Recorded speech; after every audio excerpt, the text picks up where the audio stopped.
Oke, kita akan lanjut.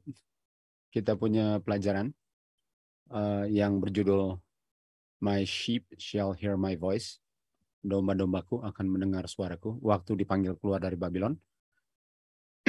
Ini adalah bagian ke-6 dan judul daripada pelajaran ini adalah The Tidings atau The Tidings out of the East and out of the North. Okay? Jadi kita mulai di Daniel 11 ayat 44.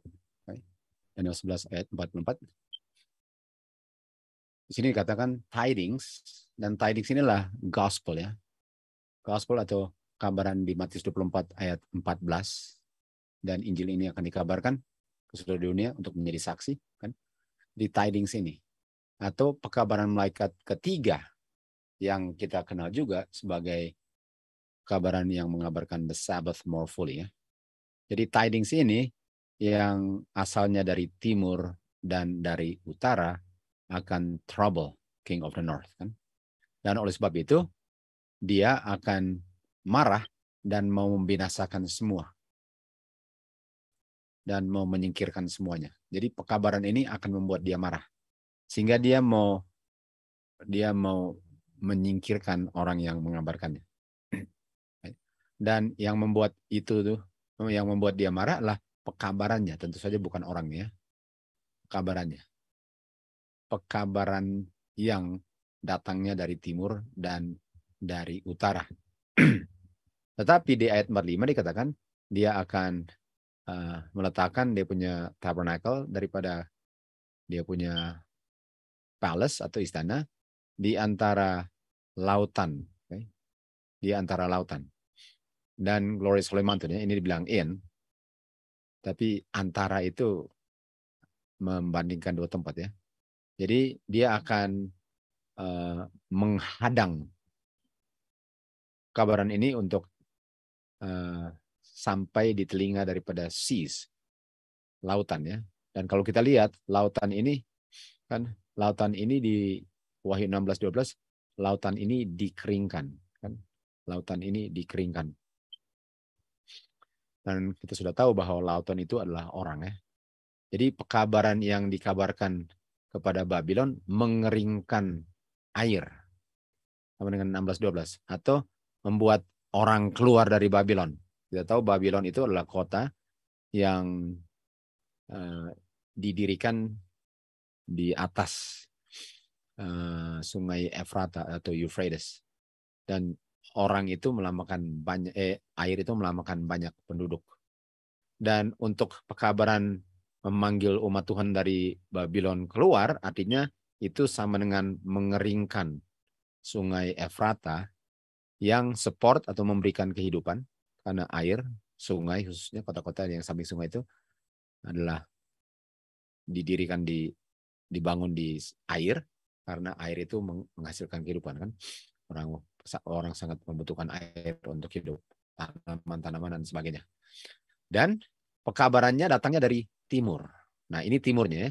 Jadi tidings out of the east, dan east ini adalah pekabaran yang mengeringkan sungai Efrata atau yang memanggil keluar umat Tuhan. Come out over my people, Wahyu 18 ayat 4. Yesaya 44 ayat 27 dan 8 dikatakan, keringlah, saya akan mengeringkan sungainya. Dan yang akan mengeringkan sungainya di ayat 8 adalah Kores. Dan kita sudah belajar bahwa Kores itu adalah type, simbol daripada Kristus. Karena Kristus juga akan datang dari sebelah timur untuk menjemput umatnya. Dan Kores juga datang untuk membebaskan umat Tuhan di Babylon. Dia adalah raja dari timur juga, dan dia akan membebaskan umat Tuhan karena melalui dialah di Southwestern ini, SW March ya, dialah yang memberikan perintah undang-undang untuk umat Tuhan yang sudah ditawan di Babylon 70 tahun untuk kembali ke Yerusalem untuk membangun Ka'bah dan kota dan temboknya kan. Dan mereka dipanggil kembali ke Yerusalem, dan Tuhan Yesus datang dari timur untuk menjemput umatnya ke Yerusalem. Dan itulah pekabaran dari timur, okay? Itulah pekabaran yang datangnya dari timur. Di Wahyu 17 ayat 1 katakan bahwa ini pelacur ini, yaitu Babylon kan, dia dihakimi ini dan dia duduk di atas air, atau dia didirikan di atas sungai Euphrates. Okay? Dia didirikan di atas sungai Euphrates. Dia yang duduk di atas air. Artinya kalau saya duduk di atas air, lalu airnya dikeringkan, tentu saja saya akan jatuh. Tentu saja saya akan jatuh kalau air itu sama dengan kursi yang saya duduki.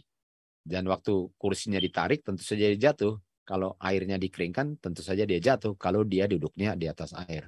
Dan air melambangkan umat Tuhan yang dipanggil keluar. Dan dia melacurkan dirinya dengan raja-raja bumi.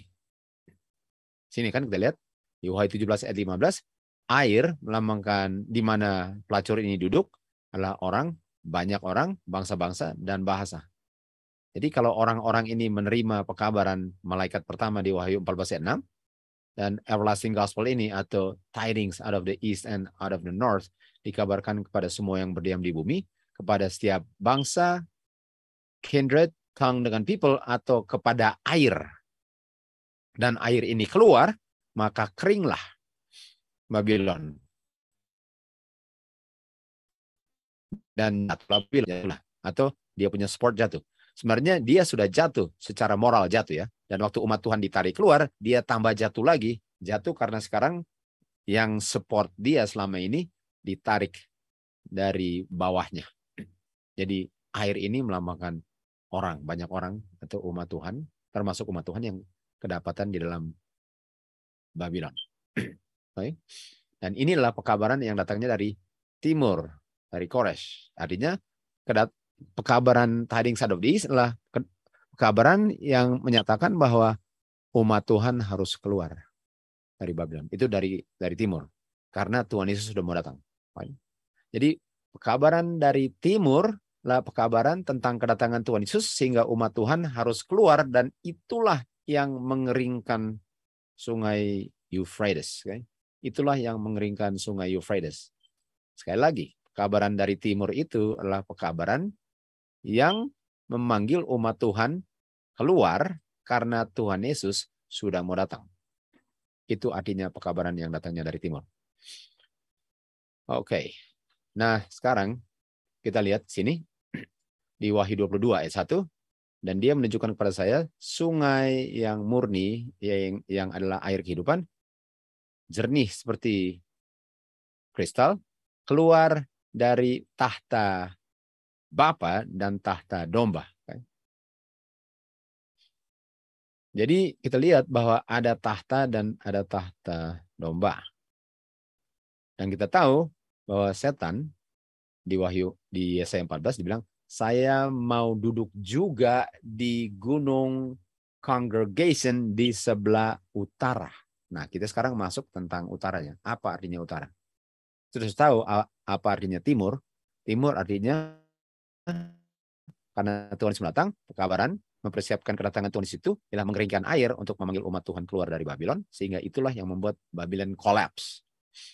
Dan utara ini kita lihat bahwa tahta Bapa dan tahta domba berada di sebelah utara. Dan di gunung congregation. Nah, congregation ini dia punya Ibrani lah 4150. Dan kalau kita lihat, gunung congregation sama dengan gunung festival, gunung assembly, gunung tempat pertemuan, gunung di mana pertemuannya pada waktu yang ditetapkan. Pada waktu yang ditetapkan. Gunung di mana pada waktu yang ditetapkan orang assembly untuk adakan feast. Ini. Bapa punya tahta adalah di gunung congregation. Di gunung congregation. Itu tempat tahta Bapa dan domba. Okay. Lalu di sini katakan bahwa Daniel 11 ayat 44 bahwa kabaran tidings ini yang keluarnya dari timur yang mengatakan bahwa Tuhan sudah datang, dan pekabaran untuk panggil umat Tuhan keluar dari Babylon yang membuat airnya kering sehingga Babylon collapse. itu diikut sertakan dengan pekabaran yang dari utara atau dari gunung pertemuan, gunung assembly, gunung festival, gunung feast. Di Wahyu 16:12 kita lihat malaikat ke-6 mencurahkan dia punya vial di atas sungai Euphrates dan air atau orang-orangnya dikeringkan, ditarik keluar semua agar mempersiapkan kedatangan raja yang dari timur. Ya sudah tahu timur kan? Timur adalah Kristus ini yang dilambangkan atau dia punya type adalah Koresh. Di Wahyu 16:13 Yohanes melihat ada 3 roh najis seperti katak keluar dari mulut naga, keluar dari mulut binatang, dan keluar dari mulut nabi palsu. Karena mereka ini adalah roh-roh iblis dan melakukan mujizat-mujizat, dan mereka pergi ke raja-raja bumi dan ke seluruh dunia untuk gather, untuk mengumpulkan mereka untuk hari peperangan itu. Jadi sementara kuasa kegelapan sedang mengumpulkan orang-orangnya, umat Tuhan sedang mengumpulkan umat-umatnya. Dan ada umat Tuhan yang kedapatan di Babylon harus dipanggil keluar karena mau dikumpulkan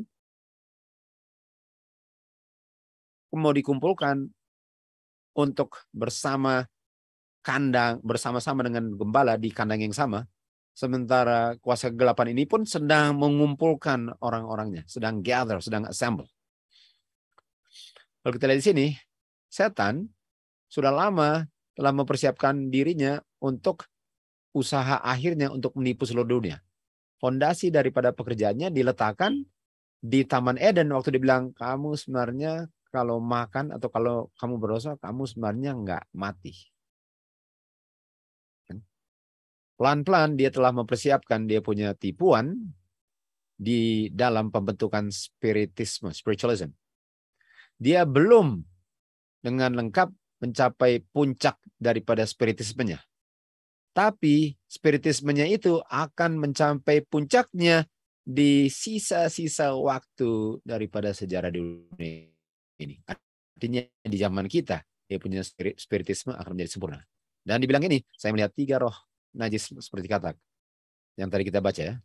Artinya di sini dia sedang mau display ya, dia sedang mau ungkapkan dia punya masterpiece of deception, tipuan gacoknya boleh katakan ya. Lalu di sini katakan kecuali mereka yang dipelihara oleh kuasa Tuhan melalui iman di dalam firman-Nya, dunia ini akan dihanyutkan ke dalam kelompok daripada tipuan ini.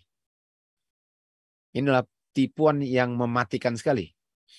Yang mana waktu mereka sudah diseret ke bagian daripada musuh, waktu diseret ke bagian musuh ini, waktu mereka bangun, mereka sadar mereka sedang dicurahkan murka Tuhan. 7 last plagues. Artinya orang yang tertipu dan sadar bahwa mereka sedang kena kutuk Tuhan, 7 last plague, Daniel 12:1, time of trouble itu, mereka digather ke bagian musuh. Mereka digather. Sementara umat Tuhan sedang gather umatnya supaya jangan tertipu dan bisa selamat. Setan pun sedang gather, sedang assemble siapa saja yang tertipu untuk hanya bangun, untuk hanya disadarkan waktu mereka sudah terima murka Tuhan bahwa mereka salah gathernya. Salah gathernya. Lalu dikatakan di 16:15, saya akan datang seperti pencuri. Bukan sebagai pencuri, seperti pencuri. Lalu ayat 16, dia akan mengumpulkan mereka, dia akan gather mereka, dia akan gather umat Tuhan kan. Dan cara gathernya melalui tidings.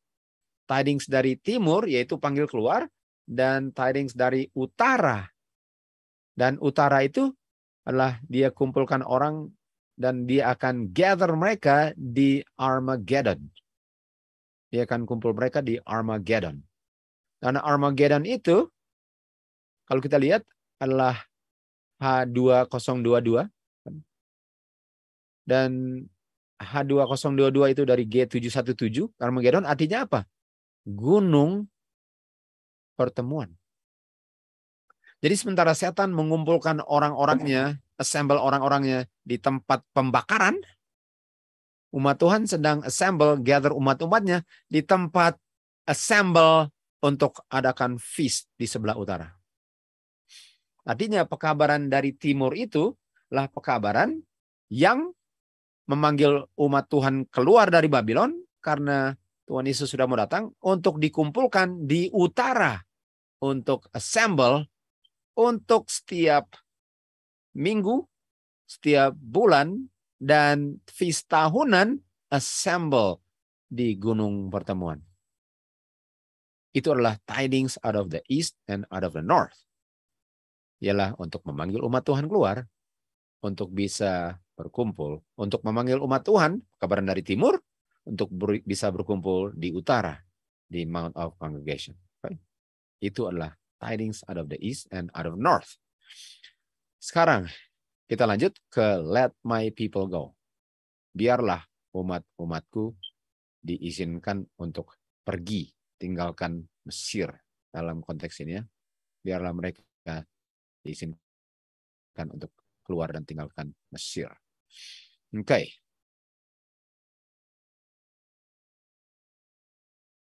Mari lihat.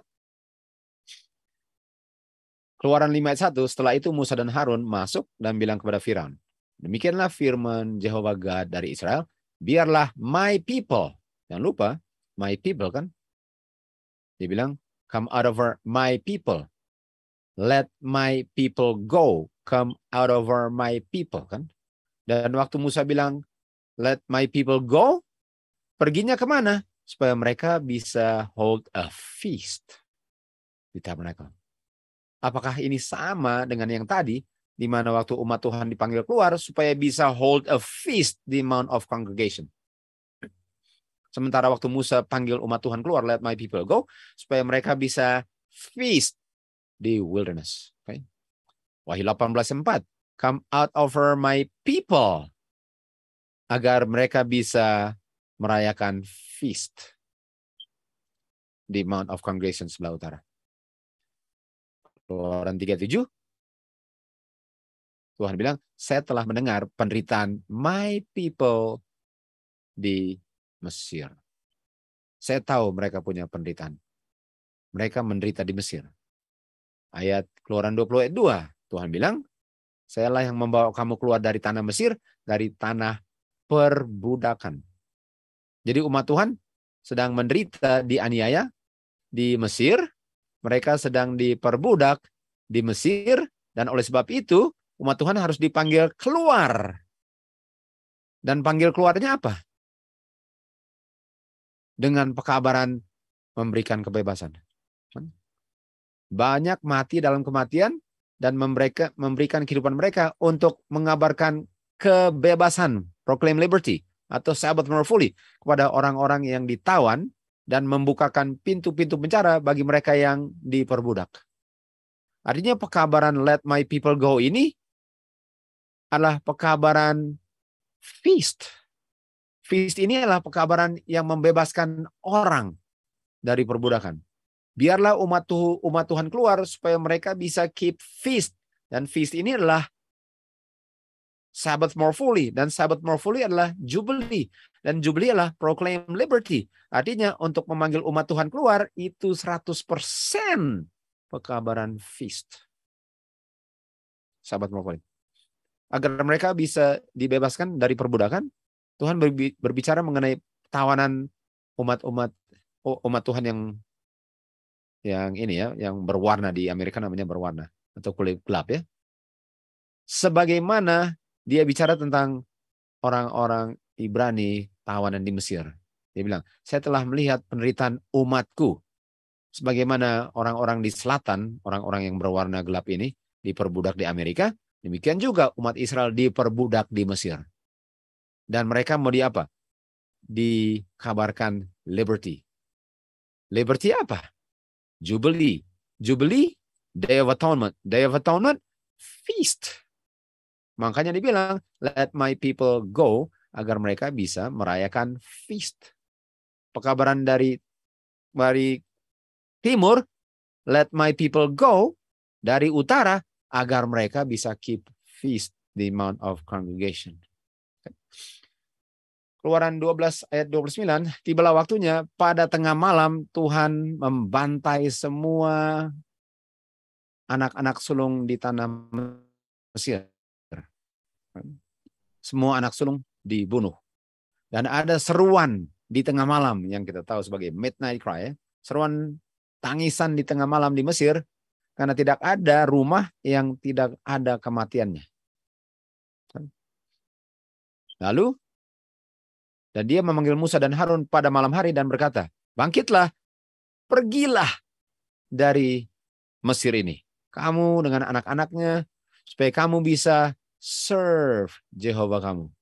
Supaya kamu bisa serve kamu punya Jehovah ya. Jadi umat Tuhan sudah dibebaskan untuk keluar dari perbudakan. Karena terjadi pembantaian anak-anak sulung di Mesir kan. Dan kita lihat di Keluaran 14 ayat 23, setelah itu, setelah umat Tuhan dikasih pergi keluar dan ternak-ternaknya, orang-orang Mesir sekarang kejar. Mereka berubah pikiran, mereka kejar dan dikejar dan mereka dapati bahwa mereka sudah di tepi laut dan kita bisa lihat bahwa akhirnya umat Tuhan melintasi lautan itu kan. Dan Firaun ini pergi kejarnya dengan kuda, kereta kuda dengan penunggang kuda. Ini dia. Kuda, tidak tahu ini Daniel 11:40 kan.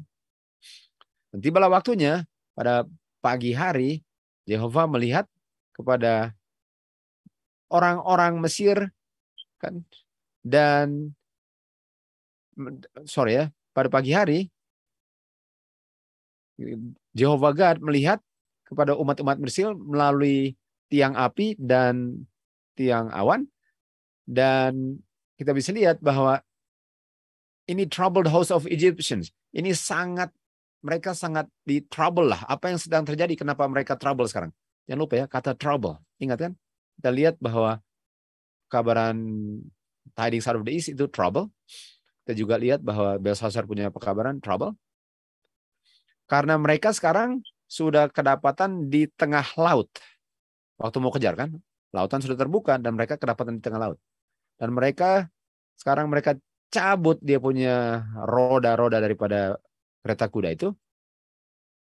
Dan karena sudah masuk dan tenggelamlah di dia punya tanah-tanah di dasar laut ini.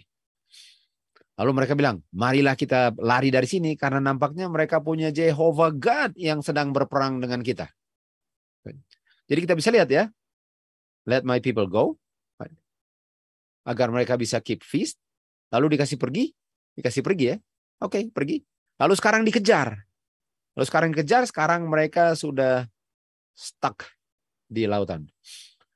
Dan ayat 26, dan Jehovah God bilang kepada Musa, rentangkan tanganmu di atas laut, ke atas laut, agar air bisa datang kembali ke orang-orang Mesir. Dan terhadap mereka punya kereta kuda dan penunggang kudanya, sekaligus kudanya. Dan Musa merentangkan tangannya ke atas laut, dan lautnya sekarang kembali lagi dalam kekuatannya. Kan? Dan orang-orang Mesir mulai lari, dan mereka tenggelam semua di tengah lautan. Nah kita tahu kalau kita baca Great Controversy, bahwa setelah 1000 tahun, mereka akan dibenci. Bahwa setan akan dibenci oleh seluruh orang, bahwa mereka sadar mereka ketipu. Dan kita bisa baca juga bahwa orang-orang ini seakan-akan mereka mau keroyok setan. Kalau kalian baca. Dan orang-orang ini apa? Air. Orang-orang air kan? Karena dibilang, mari kita serang. Betul? Mari kita serang kota Yerusalem. Mari kita kejar kembali umat Israel yang keluar dari Mesir. Mari kita serang mereka. Dan waktu mereka serang, akhirnya kedapatan tipuannya, dan orang-orang inilah yang sekarang rasa tertipu dan sangat benci bahwa mereka sudah tipu setan, tapi sudah terlambat.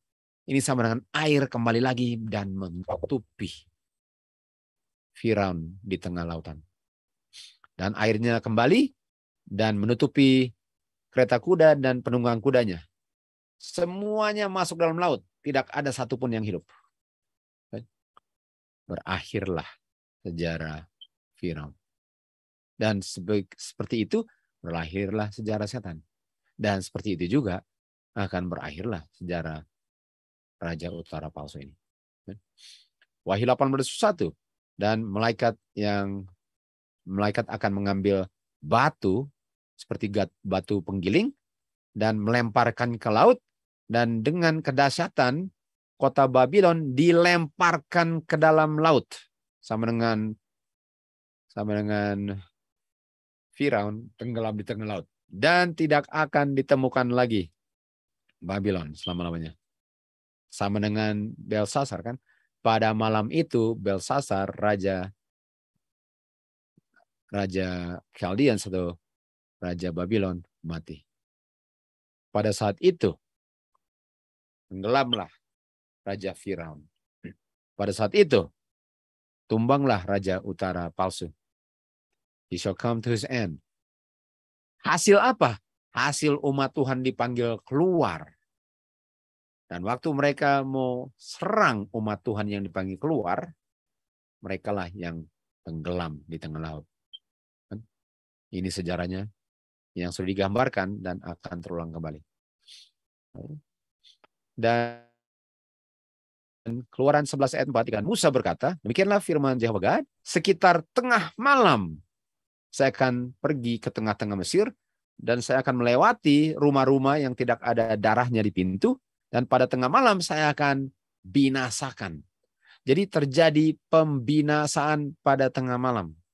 Terjadi pembunuhan pada tengah malam. Dan 11:45, dan dia akan menempatkan dia punya tabernacle daripada dia punya istana di antara laut dengan Glorious Holy Mountain, yaitu orang-orang yang mengabarkannya.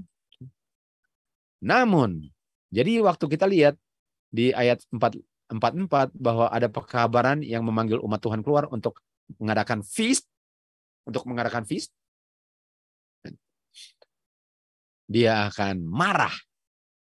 Waktu umat Tuhan keluar, dia akan marah, namun dia berakhir. Waktu umat Tuhan di Mesir dipanggil keluar untuk adakan feast, dia akan marah dan dia tenggelam di tengah laut. Dan di saat umat Tuhan dipanggil keluar juga untuk mengadakan feast sekarang kan? Sekarang. Dia adakan feast, dia marah. Dan dia pun akan ditumbangkan oleh airnya itu. Keluaran 14:29, umat Israel sekarang berjalan di tanah yang kering di tengah laut. Dan airnya adalah tembok di sebelah kanan dan sebelah kiri. Demikianlah Jehovah God menyelamatkan Israel di hari di mana diselamatkanlah mereka dari tangan Mesir. Dan orang Israel melihat orang-orang Mesir mati di tepi laut semua. Berakhirlah sejarahnya. Dan begitulah akan berakhir sejarahnya. Dan apa yang sedang dibuat? Kita tahu kan bahwa mereka tadi dikatakan mereka sedang gather. Ini 3 roh najis sedang gather, sedang mengumpulkan orang.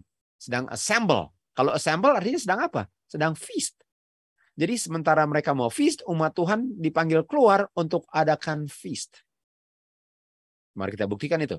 Sementara mereka gather, mereka punya orang untuk ada feast, umat Tuhan dipanggil keluar untuk adakan feast. Timur, utara. Timur memanggil keluar, utara bilang adakan feast. Belsasar sedang bikin apa? Sebelum umat Tuhan dipanggil keluar, sebelum tertulis tangannya. Belsasar 5 ayat 1, raja membuat feast dan dia minum anggur. Dan pada saat itu kerajaannya diberikan kepada Kores dengan Darius. Dan pada malam itu Belsasar mati. Lihat kutipannya. Ada feast, umat Tuhan dipanggil untuk mengadakan feast, malam itu dia dibantai. Jadi sekarang roh Tuhan dengan roh setan masing-masing sedang mengumpulkan umatnya masing-masing untuk adakan feast, pertemuan masing-masing. Dan waktu umat Tuhan sedang memanggil umat Tuhan yang berada di dalam Babylon, umat Tuhan akan keluar. Dan Raja Babylon akan marah karena airnya dikeringkan. Dan karena marah, mereka akan memerangi orang-orang yang memanggil umat Tuhan keluar untuk adakan feast. Dan di saat mereka mau serang umat Tuhan untuk memanggil umat Tuhan untuk mengadakan feast, malam itu mereka berakhir. Artinya siapa punya panggilan dan siapa punya feast yang lebih unggul. Kalian tahu jawabannya. Dan ayat 31, Darius the Median. Okay. Darius the Median mengambil kerajaannya. Dan kita tahu Darius adalah siapa? Paman atau lebih tua dari Kores. Dan kita tahu juga di tempat lain dikatakan kerajaan itu diberikan kepada anak, pada Kores kan. Yang tadi pagi kita sudah baca. Dan kapan umat Tuhan diluputkan di time of trouble? Pada tengah malam, Bapa pilih untuk meluputkan umat Tuhan. Pada tengah malam, Belsasar dibinasakan. Pada tengah malam, umat Tuhan diizinkan keluar dari Mesir, di mana anak-anak sulung mereka dibinasakan. Semuanya pada waktunya. Okay? Jadi kita bisa lihat bahwa panggilan keluar dari timur untuk ke utara adalah panggilan untuk keluar dari Babylon untuk mengadakan feast di Mount of Congregation. Okay? Nah, kita lihat sini ya. Jadi kita bisa lihat bahwa akan ada peperangan di sini. Akan ada peperangan. Di mana setiap kali umat Tuhan mau dibebaskan dari belenggu setan, setan akan marah. Akan selalu ada konflik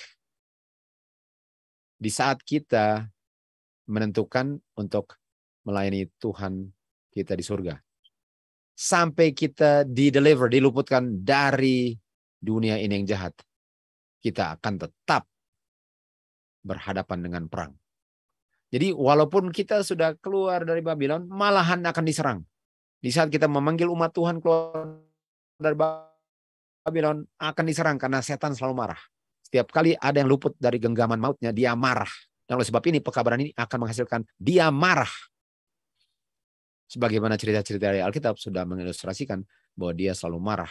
Tapi kita tahu dialah yang akan dibinasakan. Pekerjaan kita adalah satu pekerjaan yang agresif. Sebagai serdadu-serdadu Kristus yang setia, kita harus menunjang tinggi bendera yang ada noda darah Kristus masuk ke dalam benteng musuh. Kalau kita setuju untuk merendahkan kita punya bendera itu, atau kita mau lepaskan kita punya alat peperangan firman Tuhan, kita akan menjadi budak tawanan daripada setan. Dan kita bisa dibebaskan dari penderitaan. Artinya kalau saya nggak mau panggil umat Tuhan keluar dari Babylon, saya bisa bebas dari serangan setan. Saya bisa bebas dari fitnah-fitnah. Saya bisa bebas dari segala macam yang setan bisa pikirkan untuk menjatuhkan umat Tuhan. Hanya dengan supaya saya tidak harus menghadapi semua itu, saya menjadi tawanan, bukannya saya dengan pekabaran itu memanggil tawanan keluar, sayalah yang akan ditawan dan bebas daripada konflik dan penderitaan setan. Tetapi perdamaian ini hanya diperoleh dengan kehilangan Kristus dan kehilangan surga. Kita tidak bisa menerima damai dalam syarat seperti itu. Biarlah terjadi peperangan. Peperangan sampai akhir sejarah dunia. Daripada damai. Okay? Kalau damai itu hanya bisa diperoleh dengan kompromi. Lebih baik kita lakukan yang benar, panggil umat Tuhan keluar, setan marah, daripada setan nggak marah, lalu kita sama-sama dibinasakan dengan setan. Dan pada saat itu, Michael akan stand up. Dan Michael akan stand up ialah di saat akhir daripada pekerjaan keselamatan, Michael akan stand up, kita masuk time of trouble. Dan di time of trouble itu, semua yang sudah dinyatakan selamat, sudah selamat. Semua yang dinyatakan hilang, sudah hilang. Tidak ada lagi pekerjaan keselamatan. Tidak ada lagi terjadi apa-apa itu. Dan kita lanjut setelah itu, dikatakan di sini. Dan pada waktu itu, umat Tuhan akan di-deliver. Ini kan kita katakan, kita akan tetap berperang sampai kita diluputkan. Dan kita diluputkannya di ujung daripada time of trouble. Kita diluputkannya di ujung daripada time of trouble. Artinya selama kita di dunia ini, kita tetap akan harus berperang. Kita tetap akan harus berperang melawan kuasa kegelapan. Tetap akan berperang melalui masa kegelapan. Yang mana dia berperang karena kita melakukan yang benar untuk keluar atau memanggil umat Tuhan keluar dari Babylon. Jadi kita bisa lihat itu adalah kita punya perjuangan. Kita harus bikin yang benar. Jangan kita pikir kita mau dibebaskan dari konflik dan sayalah yang akan menjadi budak daripada setan. Dengan tidak mau diolok-olok dan tidak mau dibenci, tidak mau dianiaya, sayalah yang menjadi budak setan. Nah, ada satu hal yang saya mau tambahkan di sini.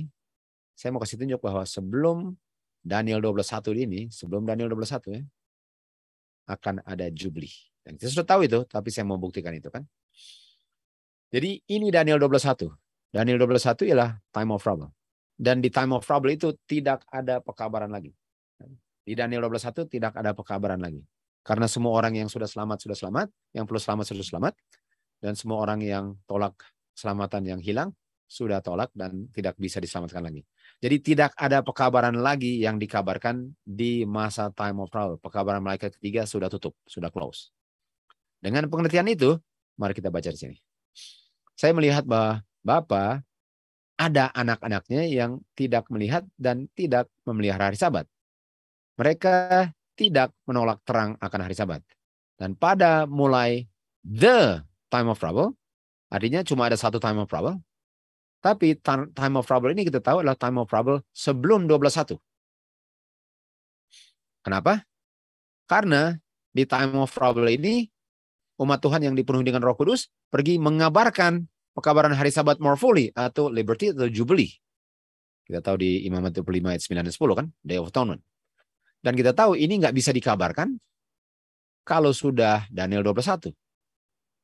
Jadi memang ini sudah time of trouble, tapi time of trouble itu terdiri dari sebelum tutup pintu dan setelah tutup pintu. Dan pekabaran ini dikabarkan di time of trouble sebelum tutup pintu. Karena pekabaran masih dikabarkan. Dan ini membuat gereja-gereja dan nominal Adventist marah. Karena mereka nggak bisa melihat kesalahan daripada pekabaran itu. Pada saat ini, di saat mereka mendengar pekabaran ini, umat Tuhan ini melihat dengan jelas bahwa umat Tuhan yang mengabarkan Sabat more fully memiliki kebenaran, dan mereka keluar dan mereka menderita penganiayaan dengan umat Tuhan. Artinya, kalau kita lihat ini, artinya ini terjadinya sebelum Daniel 12:1, karena 12:1 sudah tidak ada lagi pekabaran yang dikabarkan. Sementara ini time of trouble, tapi masih dikabarkan. Saya nggak mau bilang little time of trouble, karena itu little itu bukan tulisan Roh Nubuat, itu ditambah oleh manusia yang membuat buku itu. Sehingga itu bukan kata yang sebenarnya. Katanya lah time of trouble. Cuma ada satu time of trouble yang dibagi dua. Sebelum tutup pintu dan setelah tutup pintu. Kata little itu tambahan manusia yang bukan diinspirasikan oleh Kudus. Okay? Pada waktu itu umat Tuhan keluar dan saya melihat bahwa ada pedang, masa kelaparan, wabah, dan kebingungan di bumi ini. Orang jahat ini pikir bahwa semua kebingungan ini disebabkan oleh umat Tuhan. Dan oleh sebab itu, mereka counsel untuk menyingkirkan umat Tuhan. Supaya kekacauannya bisa mereda. Artinya ini terjadinya sebelum time of trouble. Tapi bukan kutipan ini yang saya mau kasih tunjuk. Dan di sini dikatakan commencement time of trouble ini sebelum dicurahkannya 7 laknat. Okay? Sebelum.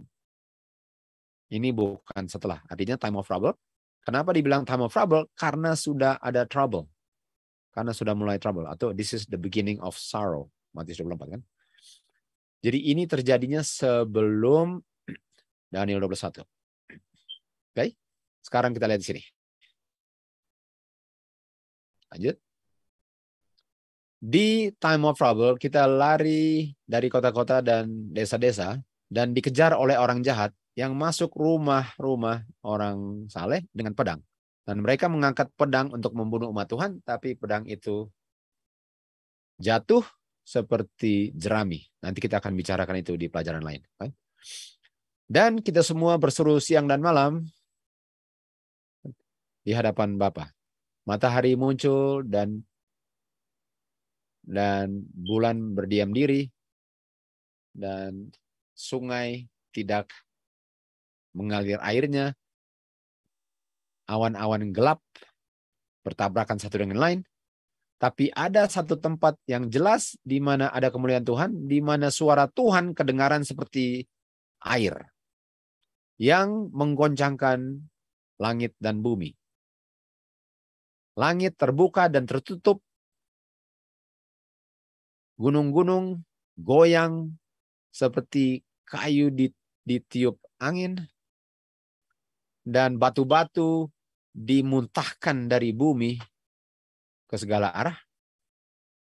Lautan seakan-akan sedang mendidih seperti air mendidih di belanga dan mengeluarkan batu-batu dari tanahnya. Dan sementara Bapa mengucapkan hari dan jam kedatangan anaknya, artinya sudah dekat datang kan? Dan dia mengucapkan everlasting covenant kepada umat-umatnya. Jadi kita lihat bahwa ini Tuhan Yesus sudah mendatang. Ini Tuhan Yesus sudah mendatang. Dan ini sudah di time of trouble di Daniel 21 tentu saja kan. Karena ini sudah kalau sudah mulai gempa bumi, itu adalah laknat ke-7 kan, yang akan membangunkan umat Tuhan. Kan? Lalu setiap akhir daripada kalimat umat Tuhan berseru, mulia, haleluya. Wajah mereka diterangi dengan kemuliaan Bapa. Sebagaimana wajah Musa diterangi waktu dia turun dari Sinai. Lalu orang jahat tidak bisa memandang kemuliaannya. Bukankah ini sama dengan Sinai, di mana mereka punya pengertian nggak bisa ngerti sehingga Musa menutup dia punya wajah. Artinya mereka nggak bisa mengerti apa? The end of the law kan? Nah ini ya. Mari kita lihat sini. Dan ini early writings 34. Jadi Tuhan Yesus mau datang kan? Tuhan Yesus sudah mau datang. Kalau suara Bapa sudah berseru hari dan jamnya, Tuhan Yesus sudah mau datang. Nggak tahu berapa lama lagi, tapi sangat singkat sekali. Karena di sini umat Tuhan sudah mau dibunuh kan. Lalu ini 341, ya, kita ke sini ya. Kita ke 351. Lalu mulailah Jubeli. Waktu tanah ini akan istirahat. Nah, ini Jubeli. Jadi kalau kita sambung ceritanya, artinya waktu Tuhan Yesus datang, mulai Jubeli karena tanahnya istirahat 1000 tahun kan? Ini Jubeli. Artinya ini masuk akal bahwa waktu Tuhan Yesus datang, Jubeli. Tapi coba lihat, baca. Tanahnya akan istirahat. Dan saya nggak ada persoalan dengan 1000 tahun Jubeli ya. Dan saya melihat budak-budak umat Tuhan bangkit berdiri, mengungkapkan kemenangan mereka, dan mereka melepaskan rantai-rantai yang mengikat mereka. Sementara mereka punya tuan yang jahat dalam kebingungan dan nggak tahu mereka mau bikin apa. Nah, sekarang karena orang-orang jahat nggak bisa mengerti perkataan suara Tuhan. Dengan segera muncullah awan kecil. Nah, sekarang saya tanya. Kita bisa lihat ini kan. Kita bisa lihat bahwa ini nggak bisa terjadinya setelah 21. Walaupun ini ayat menunjukkan bahwa ini setelah 21. Jadi ayat ini ada dua pengertiannya. Kenapa? Karena di 21 nggak ada lagi budak-budak yang bisa dilepaskan atau dibebaskan dari dia punya rantai kan. Karena kalau kita baca terus, kutipan ini bilang, lalu setelah itu orang mati dibangkitkan. Jadi ini bukan bicara tentang orang mati dibangkitkan, karena setelah ini orang mati dibangkitkan. Tapi bagaimana kita baru dibebaskan? Bagaimana dibebaskan? Artinya pengertian ini kita bisa lihat adalah pengertian Daniel 12. Tapi konsepnya ialah Jubeli ini membebaskan orang dari perbudakan. Dan Jubeli ini bisa termasuk ayat ini juga karena waktu mereka proclaim the Sabbath more fully itu Jubeli. Dan di sini mereka keluar. Dan kita bisa lihat bahwa Jubeli itu yang waktu umat Tuhan keluar kapan? September 24, 2015. Jadi kita bisa lihat seakan-akan Miss White gabung kedua ini ya. Ini waktu Jubeli di mana orang-orang yang mati dibebaskan dari kuburnya. Tapi ini juga bicara tentang bagaimana umat Tuhan dibebaskan dari perbudakan tuannya. Dan nggak bisa dibebaskan dari perbudakan Tuhan kalau nggak ada pekabaran lagi di 12:1 dan setelahnya untuk memanggil mereka untuk dibebaskan. Ini hanya untuk menunjukkan bahwa ada Jubeli yang dikabarkan sebelum 12:1. Dan Jubeli yang dikabarkan sebelum 12:1 itu adalah proclaim the Sabbath more fully. Itu hanya untuk konfirmasi bahwa ini proclaim the Sabbath more fully adalah pekabaran Jubeli yang memanggil umat Tuhan keluar dari Babylon. Okay? Itu perlu kalian mengerti. Atau siapa saja yang mengikuti pelajaran ini mengerti ya. Di sini kita lihat bahwa saya mendengar semua yang dijubahi dengan kebenaran, mengabarkan kebenaran itu dengan kuasa yang besar. Dan ada efeknya. Saya melihat orang-orang yang diperbudak. Ada istri-istri yang diperbudak oleh suami-suaminya. Atau suami-suami yang diperbudak istri. Ada anak-anak yang diperbudak orang tuanya. Atau orang tua yang diperbudak anak-anaknya. Kalau dibilang ini ya kan, Rolly Wright sini. Orang-orang yang jujur, yang selama ini ditahan dan dilarang-larang untuk dengar kebenaran, sekarang dengan semangat merangkul kebenaran itu. Semua takut akan saudara mereka hilang. Hanya kebenaranlah sendirinya yang sangat unggul bagi mereka. Sangat berharga dan sangat precious. Lebih dari kehidupan kebenaran itu. Mereka selama ini haus dan lapar akan kebenaran. Lalu saya tanyakan, apa yang membuat perubahan besar ini di hadapan kehidupan mereka? Malaikat jawab, itu adalah hujan akhir. Itu adalah seruan nyaring pekabaran malaikat ketiga. Atau Jubilee. Atau Sabbath more fully.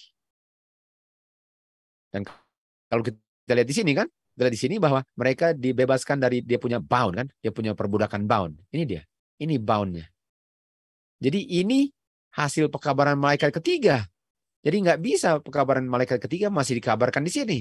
Sementara ini bicara tentang suara Tuhan. Artinya suara Tuhan ini dia bicara tentang suara Tuhan yang memanggil umat Tuhan keluar. Jadi kita bisa lihat bahwa Miss White jepit semua ini ya. Dia bikin compact semuanya. Mulai Jubeli. Dan ini Jubeli sama dengan waktu umat Tuhan mengabarkan pekabaran yang memanggil umat Tuhan keluar. Bebaskan dari perbudakan. Dan mendengar suara Tuhan untuk panggil mereka keluar. Lalu setelah itu mulai Jubeli 1000 tahun.